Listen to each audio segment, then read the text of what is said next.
Good morning, all of you. Good morning, sir. Hi, I'm Arif, your faculty head and your teacher and trainer. Today I am going to discover the topic about what is the characteristics of computer. Computer का जो चरित्र चित्रण है उसका वर्गीकरण, उसका classification हम लोग आखिर कैसे करेंगे। तो हम लोग कुछ इस प्रकार से आज बोर्ड के माध्यम से देखना चाहेंगे कि जो हमारा कैरेक्टरिस्टिक्स होता है वो कुछ इस तरीके से होता है। देखिएगा,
जैसा कि आप सब देख पा रहे हैं, यहाँ पे मैंने कैरेक्टरिस्टिक्स ऑफ कंप्यूटर यहाँ पे अभी नोट डाउन किया आपके सामने, जिसमें पहला जो ऑप्शन है वो ये कहता है फास्ट स्पीड।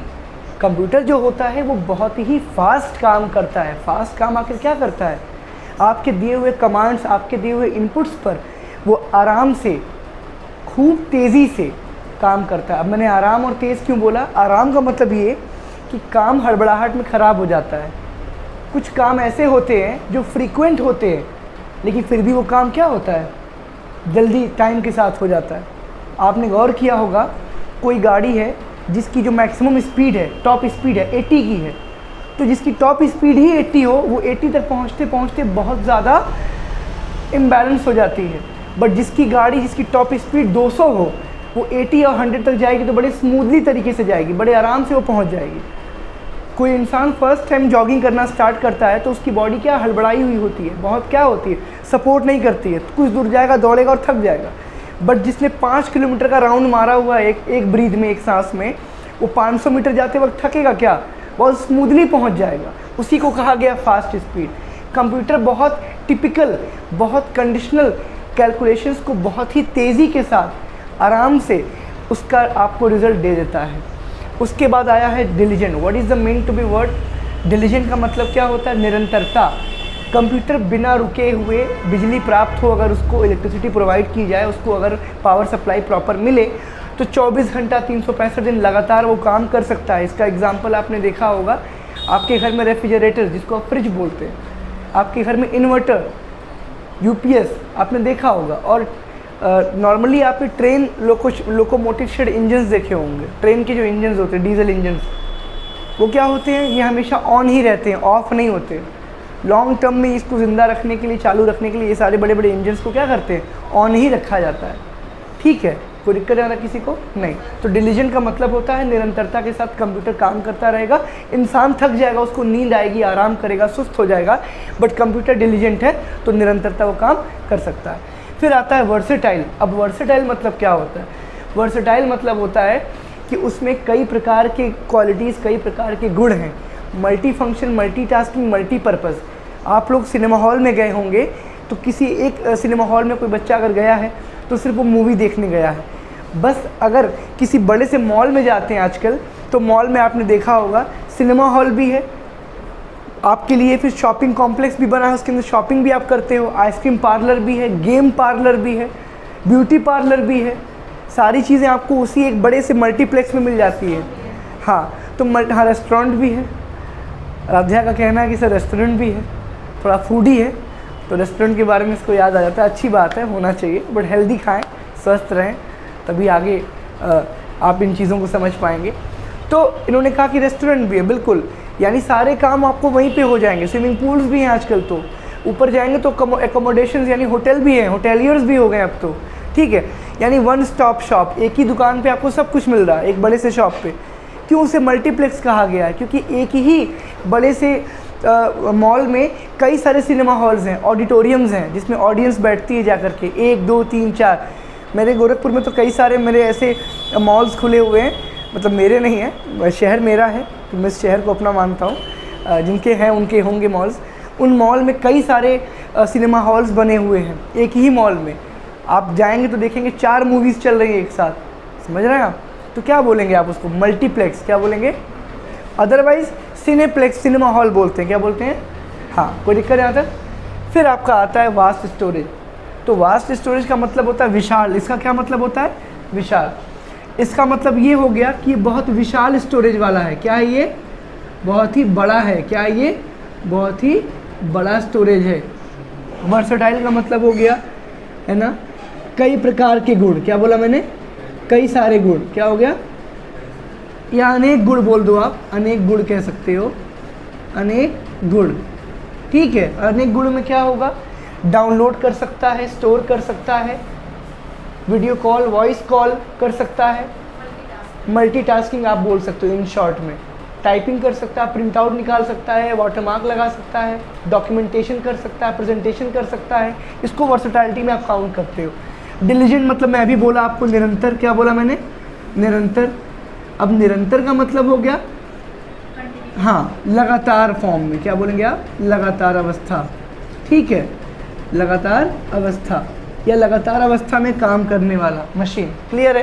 फास्ट तो आप जानते ही हो। तेज़ क्या हो गया? तेज़ हो गया तो सबको, हाँ, तेज़ गति कह सकते हो। कोई दिक्कत यहाँ तक किसी को? नहीं, बिल्कुल नहीं है। अब आता है नो इमोशंस, जो इंसान की सबसे बड़ी कमी है और मशीन की सबसे बड़ी उपलब्धि है। इमोशंस का मतलब भावनाएं। आपका भावनाओं पर कंट्रोल नहीं है, इमोशंस पे कंट्रोल नहीं है। किसी को मैं डांट दूं बेवजह तो वो दुखी होता है, रोता है, खाना नहीं खाता है। मैं बार बार इसका एग्जांपल दे चुका हूँ अनेक लेक्चर्स में। क्यों ऐसा बोलता हूँ? क्योंकि आप ये करते हो, इसलिए ये बात मैं बार बार बोलता हूँ। और जब कोई कमी बता रहा हो बार बार, समझदार व्यक्ति उस कमी को जान करके उसको ठीक कर लेगा। मूर्ख आदमी बार बार वही चीज़ रिपीट करेगा, उसको सुनने का फ़र्क ही नहीं पड़ेगा, घर की मुर्गी दाल बराबर। तो वो नहीं करना है आपको। आपको कोशिश करनी है कि हमको उस व्यक्ति को पर्सनली जाके थैंक यू बोलना है जो हमारे अंदर कमी को बताए, जो हमें कहे कि हाँ ये गलती तुम कर रहे हो, ठीक है। फिर देखिए, विशाल स्टोरेज हमने लिख दिया यहाँ पे। इसके बाद नो इमोशंस, किसकी बात चल रही है? बिल्कुल, भावनाएं नहीं है। क्या नहीं है? भावना का ना होना, भावना का ना होना, यानी डांटने पर दुखी नहीं होता है, तारीफ करने पर खुश नहीं होता है, मन बढ़ ही नहीं करता है। इन शॉर्ट क्या करता है? मन बढ़ नहीं है। हमारे ठेठ भाषा की ये एक लाइन थी। कोई दिक्कत है किसी को? नहीं। चलिए, हमने इसको आज समझ लिया, कैरेक्टरिस्टिक्स ऑफ कंप्यूटर। अब हम जानेंगे टाइप्स ऑफ कंप्यूटर। इसके बाद अगला टॉपिक नोट करिए, क्या डालेंगे हम लोग? Types of computer. चलिए देखते हैं यहाँ पे अगला टॉपिक है। ये नंबर 1 था और ये नंबर 2 होगा।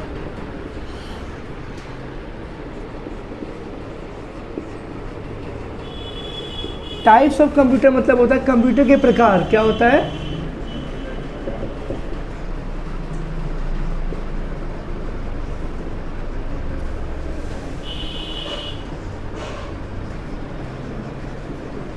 कंप्यूटर के प्रकार।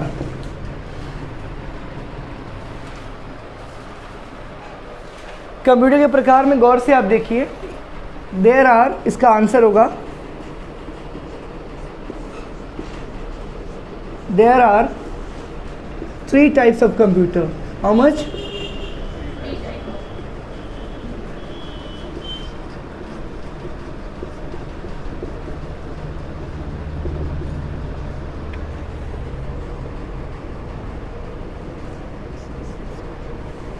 First,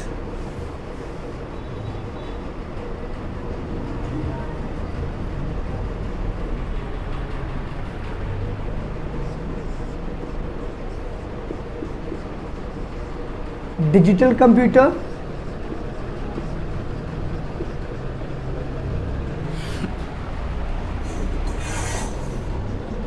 सेकेंड एनालॉग कंप्यूटर,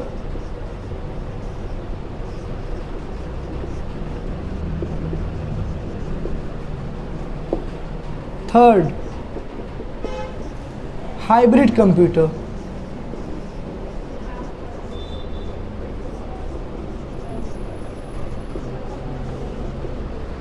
ठीक है, मैंने यहाँ पे लिख दिया।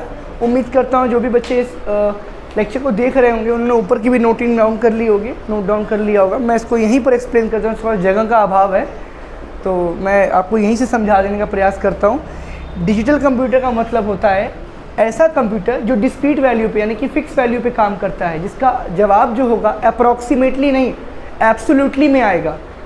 अब अप्रॉक्सीमेटली और एब्सोल्युटली का मतलब मैं बता दूंगा आपको, गौर से आप देखिएगा, इसका प्रयास करिएगा इसको समझने का। अब ये डिजिटल कंप्यूटर है, सपोज़ करिए कोई रिजल्ट आपका नंबर्स में आ रहा है, किस में आ रहा है, that you got in your last previous test surprise test 11 out of 12, 12 में से 11 नंबर आपको प्राप्त हुए। प्राप्तांक आपका ऑब्टेन्ड मार्क्स था 11 आउट ऑफ व्हाट 12, 12 में से 11 नंबर क्या लगभग में है या फिर फिक्स नंबर है, एब्सोल्यूट वैल्यू है कि 11 जो हमको मिला है वो हमारा प्राप्तांक फिक्स है। लेकिन अगर गेस करना होता, लाइक मैम से आपने पहले पूछ लिया मैम मेरे कितने मार्क्स आए हैं, मैम ने चेक नहीं की कॉपी आपकी, एक ऊपर ऊपर अनुमान ले लिया, उन्होंने कहा बेटा नियर अबाउट 10 9 to 11 के बीच में आपके मार्क्स आ जाएंगे। उन्होंने क्या लगा दिया, आ जाएंगे, गा गेगी, फ्यूचर की बात कर दी। पहली बात तो गेस करने मतलब क्या हो गया, पता नहीं है, भविष्य की बात कर रही है कि आ जाएंगे, यानी अभी आए नहीं है। ये तो क्लियर हो गया ग्रामर के अकॉर्डिंग, बट हमारे कंप्यूटर के अकॉर्डिंग क्या होगा, वैल्यू अभी हमारी क्या है, क्लियर नहीं हो पा रही है। 9 है, 10 है, 9.5 हो सकता, 9.3, 9.2, बहुत सारे गेसेस वैल्यू हम लगा सकते हैं, तो क्लियर नहीं हो पाया। क्लियर होगा तो क्या करेंगे, उसको हम डिजिटल कंप्यूटर मानेंगे। जो हमारा डेटा हमारा फिक्स वैल्यू के अकॉर्डिंग, हमारा काउंटिंग नंबर्स हो गया, हमारे मार्क्स हो गए, या जो भी ऐसा जो हमारा मल्टीप्लिकेशन डिवीजन हो गया, हमारा जो भी रिजल्ट आता है वो हम काउंट करेंगे डिजिटल कंप्यूटर में, यानी कि ऐसी वैल्यू जो हमारे काउंटिंग्स के काम आती है। बट इसके बाद आपका आता है analogue computer. Analogue computer continuous value पे काम करता है। किस पे काम करता है बच्चों, कॉन्टीन्यू। अब ये कॉन्टीन्यूअस वैल्यू क्या होती है, कॉन्टीन्यूअस वैल्यू एक ऐसी वैल्यू होती है जो फ्लो में काम करती है। किस पे काम करती है, हवा का चलना क्या कभी बंद हो सकता है, हवा कभी कम कभी ज़्यादा, बट बंद होगी तो आप सब समाप्त हो जाएंगे, मानव श्रेणी और बाकी सारे प्राणी क्या होंगे, विलुप्त हो जाएंगे, गायब हो जाएंगे, नाश हो जाएगा उनका, यस और नो। इसीलिए इसको कहा गया कि हवा को मेजर करने के लिए एनालॉग कंप्यूटर का यूज़ करते हैं, बिकॉज वो कॉन्टीन्यूअस फॉर्म में होता है। वोल्टेज देखा होगा, करंट पास होता ही रहता है, यस और नो। उसके लिए क्या यूज़ करते हैं आप, एनालॉग कंप्यूटर यूज़ करते हैं। वेदर फॉरकास्टिंग, मौसम विभाग की जानकारी के लिए, बिजली का चमकना, हवाओं का तेज़ चलना, पानी लेवल का ऊपर नीचे होना, पानी की गति जिस कहते हैं ना किसी स्पीड से पानी आ रहा है, फ्लो होता है, तो ये सारी चीज़ें हम लोग कहाँ मेजर करते हैं, एनालॉग कंप्यूटर्स के माध्यम से। बिकॉज ये चीज़ें इन्वायरमेंटल हैं, वो किसी कंडीशनर के हाथ में नहीं कि वो अपने हिसाब से बहाएगा। स्विमिंग पूल का पानी में जो वेव्स आती हैं वो क्या है, इलेक्ट्रॉनिकली तरीके से वेव्स पैदा की जाती हैं, उनको आप मेजर करते हो तो उनकी वैल्यू क्या घटाई बढ़ाई जा सकती है। समझो, वॉशिंग मशीन में जो बवंडर पैदा होता है, जो वर्लपूल पैदा होता है, वर्लपूल क्या होता है, जो बवंडर पैदा होता है, ऐसे हवा से उठता है, तो वॉशिंग मशीन का वर्लपूल आपके हाथ में पैदा होगा, उसको आप अपने हिसाब से कर सकते हो। लेकिन जो हवा का बवंडर, टॉर्नेडो शुरू होता है लाइक जापान में कहीं और पे, वो कोई कर सकता है क्या, वो तो इन्वायरमेंटल है, नेचर के हाथ में है, ऊपर ऑलमाइटी गॉड के हाथ में है। तो वो सारे को मेजर करने का, वोल्टेज का, या ये कहो मेजरमेंट, जैसे मान लो कोई चीज़ सपोज़ करो अप डाउन हो रही है, स्केल पे काम कर रही है, वो एनालॉग के अंदर आती है। हाइब्रिड कंप्यूटर क्या होता है, हाइब्रिड कंप्यूटर वो कंप्यूटर होता है जिसको दो टेक्नोलॉजी से मिला करके एक बनाया जाता है, यानी यहाँ पे एक सिंगल टेक्नोलॉजी का नहीं, दो टेक्नोलॉजीज़ का इस्तेमाल होता है।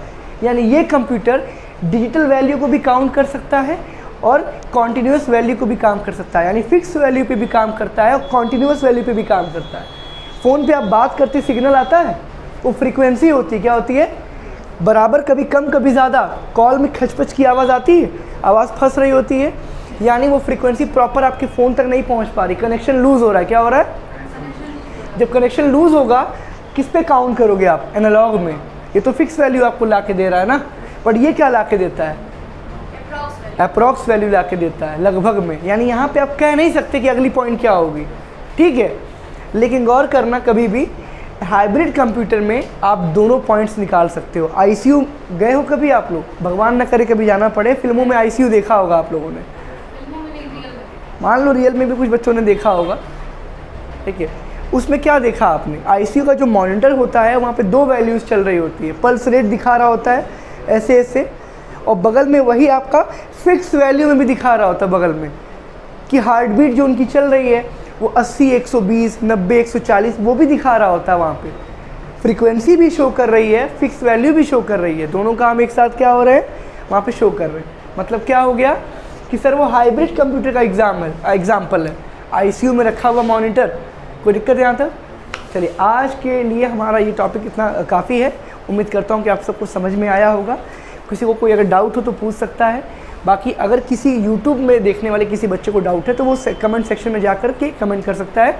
विदिन 24 आवर्स उसको उसके कमेंट का यानी उसके डाउट का रिजॉल्वेशन यानी सॉल्यूशन उसको मिल जाएगा। Thanks to all of my classroom, my YouTube family.